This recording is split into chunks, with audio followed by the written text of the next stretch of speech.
Alors, mettre le mot «fan» au bas d'un document, ça procure toujours un immense sentiment d'accomplissement, n'est-ce pas? C'est ce moment où, après des heures d'effort, la structure tient enfin debout. Mais, et c'est tout l'enjeu de notre analyse d'aujourd'hui, mettre un point final à un premier brouillon, ce n'est absolument pas la ligne d'arrivée. En fait, c'est littéralement là que le véritable travail commence. Bienvenue dans cette exploration au cœur de la création littéraire, où on va décortiquer ensemble la formidable architecture de l'écriture. Notre but, comprendre exactement comment transformer une simple ébauche, encore fragile, en une œuvre magistralement aboutie. Il y a un piège redoutable dans lequel tombent énormément de créateurs. C'est ce qu'on appelle le paradoxe du brouillon. Très souvent, on confond à tort un texte qui est simplement terminé avec un texte véritablement abouti. Et le résultat, eh bien, on se retrouve avec des écrits tout à fait lisibles, avec de belles phrases, des passages super intéressants, mais dont l'intention reste complètement floue. Ces histoires souffrent d'une narration instable et laissent finalement le lecteur face à des manques qui éclipsent totalement les qualités de l'œuvre. Bref, le texte existe, oui, mais il ne résonne pas encore. Allez, on plonge directement dans le vif du sujet avec notre parcours du jour. On va d'abord déconstruire le mythe du texte terminé, puis on verra comment désapprendre nos vieilles habitudes scolaires. Ensuite, on cherchera ce fameux centre de gravité. Avant de comprendre la méthode de construction par couches successives, on parlera de la bonne adresse au lecteur et on terminera sur un sujet brûlant, l'intelligence artificielle face à la voix humaine. Un vrai parcours architectural de l'ébauche à l'œuvre finale. Partie 1, le mythe du texte terminé. Pourquoi un simple point final ne suffit absolument pas. Ça illustre brillamment une différence cognitive fondamentale. Tant qu'un brouillon est examiné uniquement à travers les yeux de son créateur, il garde ses secrets.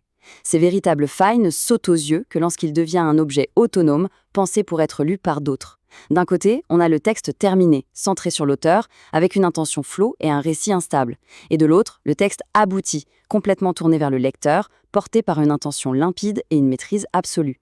C'est vraiment le passage d'une vision très interne à une communication claire et percutante. Ce qui nous amène à la partie 2. Désapprendre les habitudes scolaires et dépasser la simple lecture administrative. C'est un fait, l'école nous a formatés à une rédaction super expéditive. On écrit vite, on relit un coup pour les fautes et bam, c'est fini. Mais cette habitude de validation immédiate, c'est un véritable désastre pour la prose littéraire. Il faut impérativement la remplacer par la textualisation. Qu'est-ce que c'est? Eh bien, ce n'est pas juste aligner des phrases grammaticalement correctes, c'est organiser sa pensée pour la rendre percutante. Une simple relecture administrative ne sauvera jamais un texte dont les transitions tremblent. Chaque choix de structure va intimement modifier la façon dont l'œuvre sera ressentie. On passe à la partie 3, trouver le centre de gravité, ou comment donner une direction claire au texte. Ce qui est vraiment intéressant ici, c'est que pour qu'un texte tienne debout, il ne s'agit pas juste d'empiler des idées, il faut les ancrer. Et l'impact d'un manque de centre de gravité est assez saisissant. Quand de multiples directions cohabitent sans aucune hiérarchie, la réflexion s'éparpille.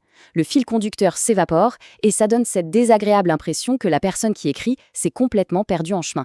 Faire aboutir le texte, c'est donc lui donner une encre solide, du tout premier mot jusqu'à la ligne finale. Partie 4. Construire par couches successives. C'est ici qu'entre en jeu notre méthode architecturale. Pour bien bâtir un texte, il faut vraiment penser comme un architecte. Et cette citation résume la situation à la perfection. On ne repeint pas un mur qu'on va abattre. C'est tellement vrai. À quoi ça sert de s'épuiser à polir une tournure de phrase si le paragraphe entier manque de sens et doit disparaître? Consacrer son énergie à des détails esthétiques lors des phases de réécriture profonde, c'est tout simplement contre-productif. Alors voyons comment tout ça se construit concrètement. L'édifice monte en 3 grandes étapes. Étape 1, on coule les fondations, la stabilité du sens, la clarté de l'intention. Étape 2, on monte les murs, la structure générale, l'équilibre des parties et le rythme. Et ce n'est qu'à la toute fin, à l'étape 3, qu'on s'attaque aux finitions, la correction linguistique. Et là, on touche à un point absolument crucial. À ce stade précis, et pas avant, il faut être extrêmement rigoureux avec l'orthographe. Aucune faute n'est permise. Cette exigence de perfection grammaticale est vitale, mais elle ne prend tout son sens que lorsqu'elle constitue la toute dernière couche de notre bâtiment. Partie 5. La bonne adresse au lecteur. Comment s'adapter sans jamais perdre son identité. Une fois que notre bâtiment est solide et sans la moindre faute, il faut penser à ceux qui vont le visiter. Chaque territoire littéraire a ses propres règles. C'est comme un dialecte qu'il faut absolument maîtriser. Un roman, une newsletter ou un essai, ça ne demande ni le même rythme, ni la même approche. Il y a un pacte implicite à respecter avec le lectorat. Mais attention, s'adapter à ce dialecte ne veut pas dire devenir lisse ou mécanique. Un texte abouti, c'est celui qui trouve la note juste. Il rend la pensée hyper accessible tout en gardant intacte la singularité et la vision de la personne qui l'écrit. La maîtrise ne gomme pas la personnalité, au contraire, elle l'incarne. Et enfin, partie 6. L'intelligence artificielle et la voix humaine. Assistance contre remplacement. L'arrivée fracassante de l'IA change complètement la donne dans le processus de réécriture.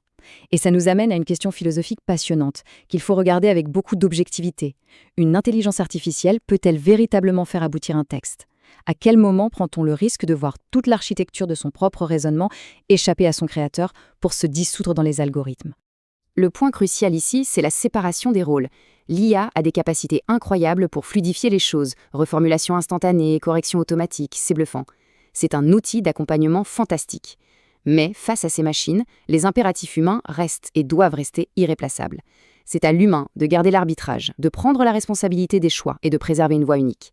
En fait, l'assistance de la machine ne pose problème que lorsqu'elle commence à remplacer notre discernement au lieu de simplement le soutenir. Au bout du compte, amener un texte à son aboutissement, et c'est une démarche profondément révélatrice.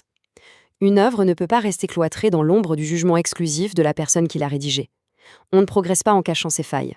C'est précisément cette confrontation avec le regard extérieur qui permet de débusquer les imperfections et de révéler le véritable éclat du texte.